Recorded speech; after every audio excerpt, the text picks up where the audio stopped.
दूसरा क्वेश्चन है, दूसरे क्वेश्चन का फर्स्ट पार्ट आप लोग कर लेंगे, सेकंड पार्ट मैं कर रहा हूँ। सेकंड पार्ट ये कह रहा है, यहाँ लिखा है इसने, प्रत्येक द्विघात समीकरण में k का ऐसा मान ज्ञात कीजिए कि उनके दो बराबर मूल हैं। अब हमें k का मान निकालना है दो बराबर मूल का मतलब है जो d की वैल्यू है वो किसके बराबर है, 0। d की वैल्यू 0 का मतलब है b स्क्वायर माइनस 4ac बराबर 0, इसने पहले से बोला है। ठीक है, क्वेश्चन क्या है आपके पास, के एक्स इंटू, क्वेश्चन है दूसरे का second part, K x into x minus 2 plus 6 equal to 0।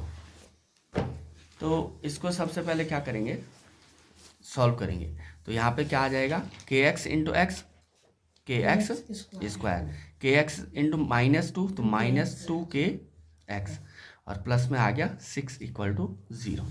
अब इसके समीकरण की तुलना, ये समीकरण बन गई ना, तो हम लिखेंगे समीकरण की तुलना a x square plus b x plus c बराबर 0 से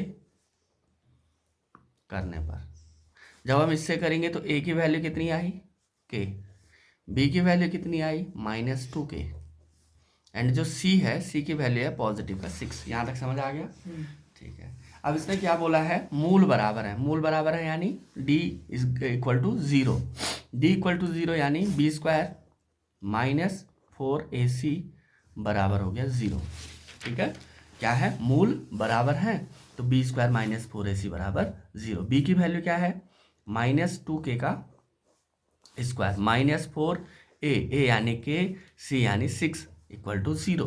कितना आया, 2 का स्क्वायर 4, के का स्क्वायर के स्क्वायर, 4k स्क्वायर माइनस 4 6 जा 24 के इक्वल टू आ गया 0। यहाँ तक समझ आ गया।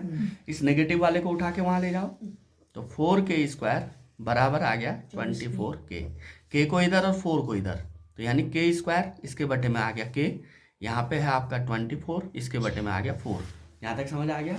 तो k से ये स्क्वायर कट गया, तो k की वैल्यू आई 4 छके 24, तो k का मान कितना आया, 24। दोबारा बता देते हैं, देखो यहाँ पे क्या दिया था इसने कहा था निम्न प्रत्येक द्विघात समीकरण के में के का ऐसा मान ज्ञात कीजिए कि उसके दो बराबर मूल हैं हों। अब मूल बराबर हैं तो हमें पता है मूल बराबर है, तो d की वैल्यू क्या होगी, 0, d की वैल्यू 0 यानी बी स्क्वायर माइनस 4ac बराबर 0। क्वेश्चन था हमारे पास K x into x minus 2 plus 6 equal to 0, तो यहाँ से इसको सॉल्व किया तो क्या आया, के एक्स स्क्वायर माइनस 2 के एक्स प्लस 6 इक्वल टू 0। जो ये हमारे पास समीकरण आई इसकी तुलना a x square plus b x plus c बराबर 0 से करने पे ए की वैल्यू आई के, बी की वैल्यू आई माइनस 2 के, सी की वैल्यू आई 6, और आपके पास बी स्क्वायर माइनस 4ac बराबर 0 इसने पहले से दे रखा था, तो b की वैल्यू रखी, ए और c की वैल्यू यहाँ रखी, 4k स्क्वायर माइनस 24 को उठा के इस साइड ले गए हम, तो यहाँ ले गए तो इसका साइन भी चेंज हो गया, तो ये आ गया पॉजिटिव का 24। यहाँ से 4 को हम ले गए 24 के डिनोमिनेटर में, और यहाँ से k को उठा के लिया के स्क्वायर के डिनोमिनेटर में। यहाँ से k से स्क्वायर कैंसिल हो गया, 4 से 24 6 टाइम कैंसिल हो गया, तो k की वैल्यू आ गई 6।